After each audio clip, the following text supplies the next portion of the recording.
a cycle of retaliatory measures. Both paths carry risks, not only for the two nations, but for the global economy as a whole. Financial institutions are closely monitoring developments.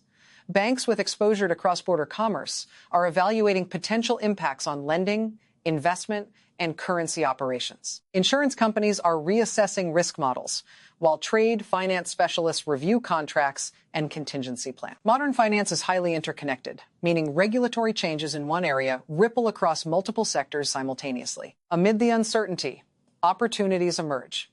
Canadian companies competing with American brands may gain market share.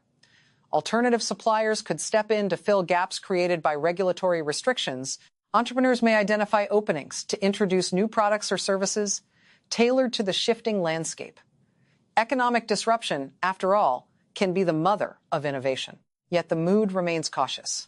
Stability and predictability are prized in international trade, and sudden regulatory shifts challenge both. Governments and companies alike navigate a world where political imperatives intersect with economic imperatives, where decisions made at the top can ripple down to affect workers, communities, and entire industries. As negotiations continue, the world watches closely. Every statement from officials, every movement in the markets, and every corporate decision becomes a piece of a larger puzzle. The stakes extend beyond quarterly profits or individual companies. They touch on the principles that govern international commerce, cooperation, and trust. Canada's decision to place new restrictions on top American brands has ignited a moment of reckoning, exposing vulnerabilities even in long-standing economic partnerships. It has highlighted the delicate balance between national priorities and global integration, forcing both governments and corporations to reconsider assumptions that have long been taken for granted. The path forward remains uncertain. Whether it leads to renewed cooperation or prolonged tension depends on choices made in the coming days and weeks.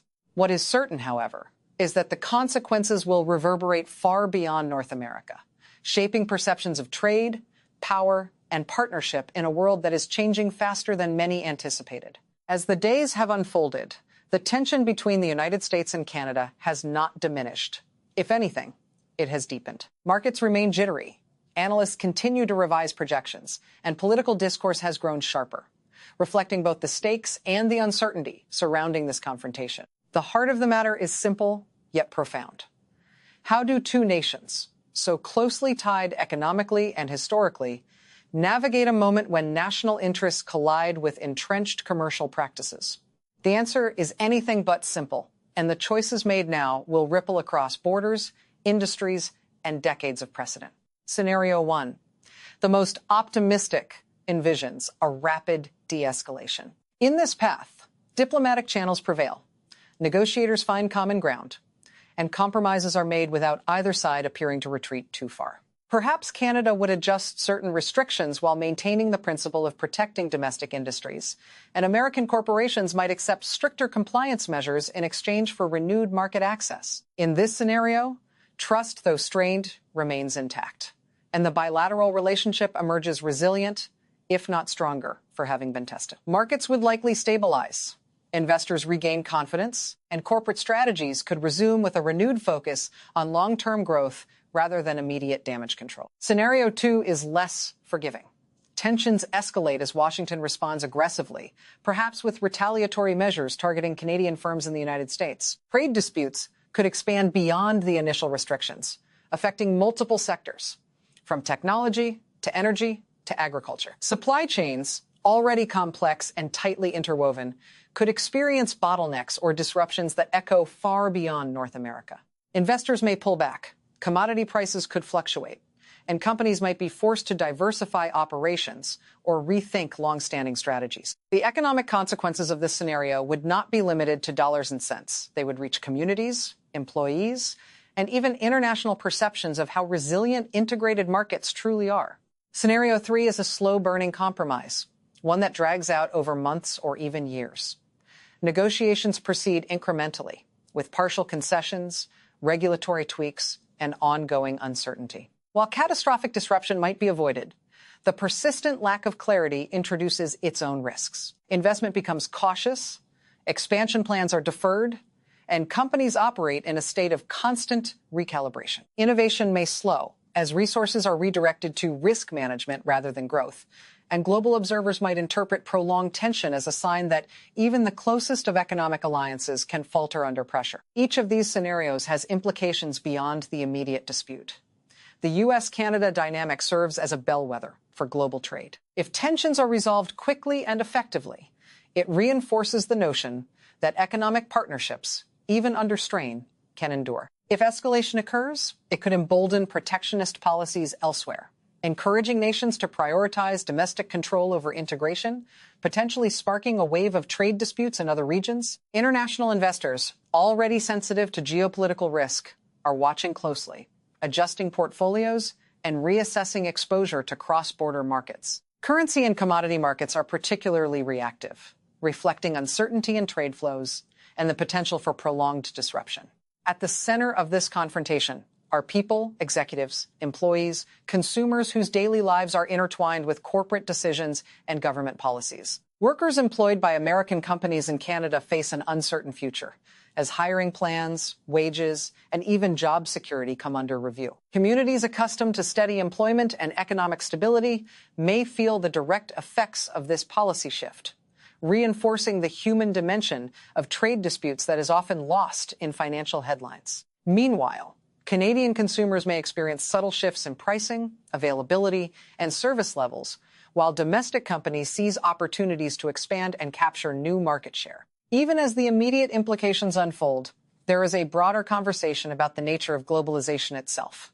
For decades, integration, open markets, and cross-border collaboration were seen as mutually beneficial. Today, a recalibration is occurring, reflecting growing interest in economic sovereignty, strategic self-reliance, and the protection of domestic industries. Canada's decision, controversial as it may be, is emblematic of this shift. It is a statement about priorities, power, and the balancing act between participating in a global economy and preserving national control over key sectors. Financial institutions, trade finance experts, and corporate strategists remain in overdrive. Banks assess exposure to cross-border transactions, insurance companies recalibrate risk models, and trade specialists revise contingency plans. Each corporate decision, whether to hedge investments, diversify suppliers, or adjust pricing, ripples through a complex web of global commerce, demonstrating just how interconnected modern finance and trade have become. Even sectors not directly affected by the restrictions are sensitive to the signals sent by this confrontation,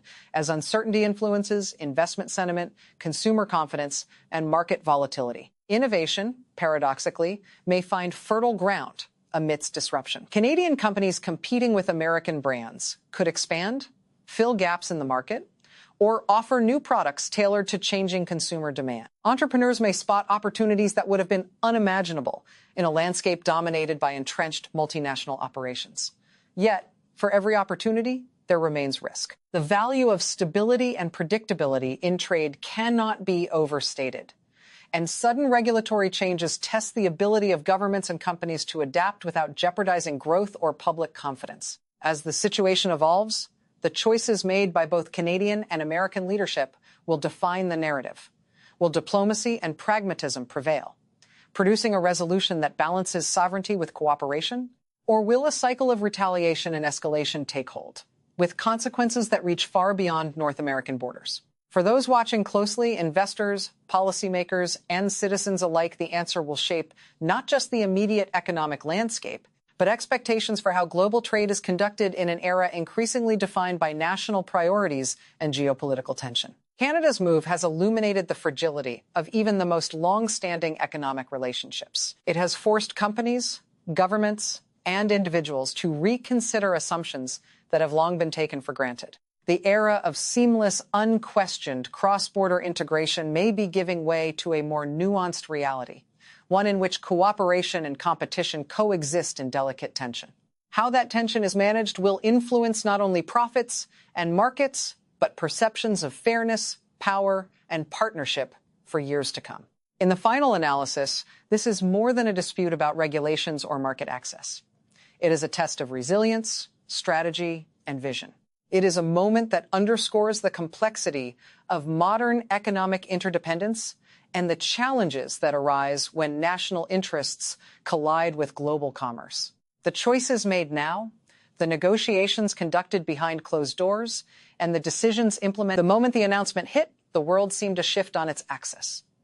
Boardrooms in New York, Toronto, and everywhere in between were thrown into immediate chaos. Stock tickers began reacting before the ink was even dry on the official statement. Political offices buzzed with urgent phone calls, private messages, and closed-door meetings. Canada had officially placed new restrictions on some of the largest and most influential American brands operating within its borders. And within minutes, what had been simmering quietly beneath layers of diplomatic niceties and trade agreements erupted into a full-blown economic confrontation, one that many analysts warned could reshape not just North American commerce, but the very notion of cross-border economic cooperation.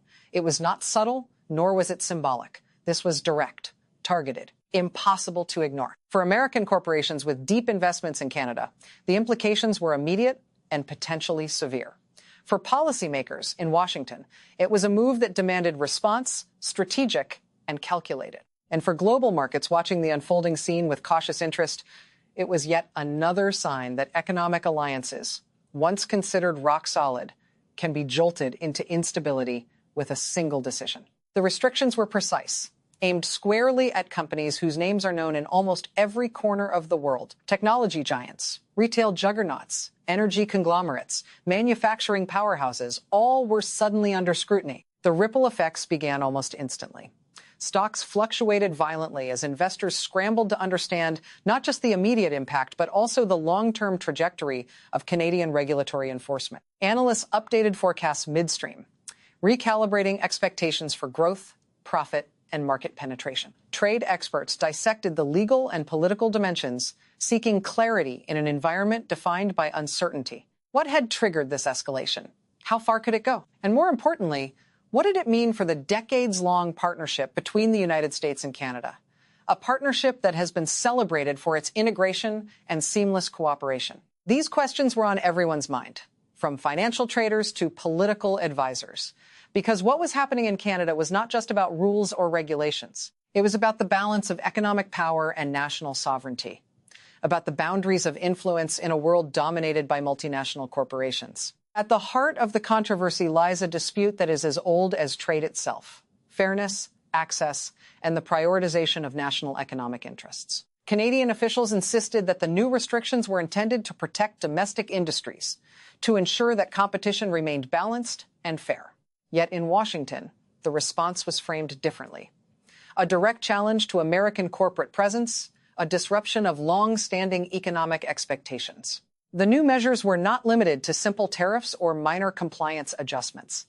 They involved tighter regulations, additional compliance requirements, and limitations on how U.S. brands could operate, advertise, or expand within Canada. For decades, U.S. companies have enjoyed relatively seamless access to Canadian markets. The two nations share one of the most interconnected economic relationships in the world. Billions of dollars worth of goods and services cross the border every day. American brands are deeply embedded in Canadian consumer culture, dominating sectors from fast food and retail to digital services and entertainment. And now, all of that familiarity and stability has been disrupted. What had once seemed permanent is now under question, and executives across industries are grappling with what comes next. Emergency meetings were convened in corporate boardrooms across the United States. Legal teams pored over the fine print of the new regulations, seeking loopholes, clarifications, and interpretations that could mitigate potential damage. Public relations teams scrambled to craft statements that reassured investors and customers alike, while financial strategists ran worst-case and best-case scenarios, projecting the potential impact on quarterly earnings and long-term growth. For companies, Canada represents not just another market, but a crucial node in global operations, a source of revenue and stability that cannot be easily replaced. The market reaction was immediate and telling.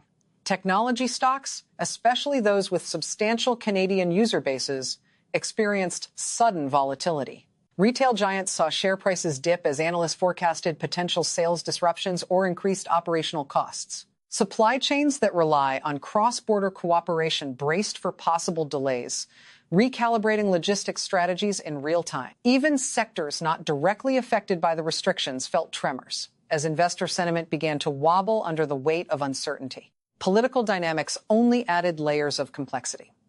In Washington, discussions ranged from measured diplomatic approaches to calls for reciprocal measures aimed at Canadian companies operating in the United States. Some policymakers urged restraint, emphasizing the long-term value of the bilateral relationship, of the deeply integrated economic ecosystem that has endured for decades. Others advocated for a firm, even aggressive stance, warning that failure to respond decisively could embolden further restrictions, creating a precedent for economic coercion. Meanwhile, Canadian leadership framed their decision as a measured and necessary step. It was, they argued, about protecting domestic industries, asserting national economic sovereignty, and leveling the playing field in an era where multinational corporations wield enormous influence. Domestic support for the move was strong among certain political and business constituencies who saw it as an overdue assertion of independence in the global economic arena. Critics, however, cautioned that escalating tensions with the United States could backfire, potentially undermining Canadian exporters and investors alike. Consumers quickly became part of the conversation. If restrictions translated into higher operational costs for American companies, those costs would inevitably ripple through pricing structures, product availability, and service offerings. Canadian shoppers, long accustomed to a broad spectrum of American brands and services, might begin noticing subtle, and perhaps not so subtle, changes in the marketplace. Simultaneously, domestic Canadian brands could find new opportunities to expand, capturing market share in sectors once dominated by American corporations. Industry leaders on both sides of the border urge dialogue, recognizing the interconnectedness of supply chains and the risks of abrupt regulatory shifts. Automotive manufacturers, for instance, rely on components that cross the U.S. Canada border multiple times before a single vehicle rolls off the assembly line. Technology firms operate infrastructure and data centers straddling both nations. A disruption in one part of this network can cascade across industries, creating inefficiencies, delays, and financial strain. The implications extend beyond North America. The United States and Canada serve as a model for cross-border economic cooperation. If tensions escalate, it could encourage protectionist policies elsewhere, signaling a potential shift toward economic fragmentation and a retreat from globalization. International investors are recalibrating risk assessments, considering the possibility that similar disputes could arise in other regions. Currency markets, sensitive to expectations of trade flows, have already begun to reflect uncertainty, while commodity markets watch closely, particularly in sectors dependent on seamless bilateral trade, such as energy, agriculture, and raw materials. Diplomatic channels are active behind the scenes, even as public rhetoric sharpens. Negotiators are exploring potential compromises, balancing political optics with economic realities, attempting to craft solutions that protect domestic interests without completely derailing cross-border cooperation. These discussions are delicate, requiring an intricate balance between demonstrating resolve and maintaining the strategic partnership that has long underpinned North American commerce. Public opinion, as amplified by social media, adds another dimension. In Canada, there is a growing faction that views the restrictions as necessary and overdue. In the United States, reactions are polarized, ranging from calls for strong retaliation to appeals for negotiation and measured responses. The human element, the workers, managers, and communities tied to these companies, faces palpable uncertainty. Hiring plans, wages, and job security may all be affected. Companies may reconsider expansion strategies or adjust staffing levels to offset potential regulatory costs. Investors, meanwhile, are weighing both short-term volatility and long-term ramifications. If the restrictions persist or expand, companies may need to diversify operations, shift supply chains, or seek alternative markets moves that require capital, time, and strategic foresight. Uncertainty itself can slow investment, as firms adopt a wait-and-see approach, deferring decisions in the hope that clarity emerges. These developments also raise questions about the future of globalization. For decades, economic integration was driven by the belief that open markets and cross-border cooperation benefited all participants. Yet recent years have witnessed a resurgence of national economic strategies, prioritizing domestic industries and reducing reliance on foreign entities. Canada's decision is part of this evolving landscape, a recalibration of priorities in a world where economic sovereignty is increasingly emphasized. The response from Washington, whether swift or measured, will define the next chapter of this confrontation. A conciliatory approach might allow for renegotiation, compromise, and renewed cooperation. A more aggressive stance risks escalation. Potentially trade in boardrooms and executive suites will ripple outward, affecting everything from consumer prices to corporate strategy to international norms. The stakes could not be higher, and the consequences could not be more far-reaching. Canada's restrictions on top U.S. brands have sparked a confrontation that is as much about the future of trade as it is about immediate profits. Whether this episode leads to renewed cooperation, cautious compromise, or a prolonged period of tension, the world is watching and learning. The lessons of this confrontation, its winners and its losers, will likely shape perceptions of economic power and partnership for decades, serving as a reminder that even the closest allies are not immune to the pressures of national priorities, strategic competition, and the ever-shifting currents of global commerce. In the end, the story is far from over. Every statement from officials, every market fluctuation, every corporate strategy adjustment adds another chapter to a narrative that will define not only the U.S. Canada relationship, but also the future framework of international trade. The repercussions extend beyond policy and profit. They touch on trust, interdependence, and the delicate balance of power in a world where economic and political realities are increasingly intertwined. This is not just a moment of tension, it is a moment of reckoning, a test of resilience, and a glimpse into the evolving dynamics of global commerce that will continue to unfold in real time.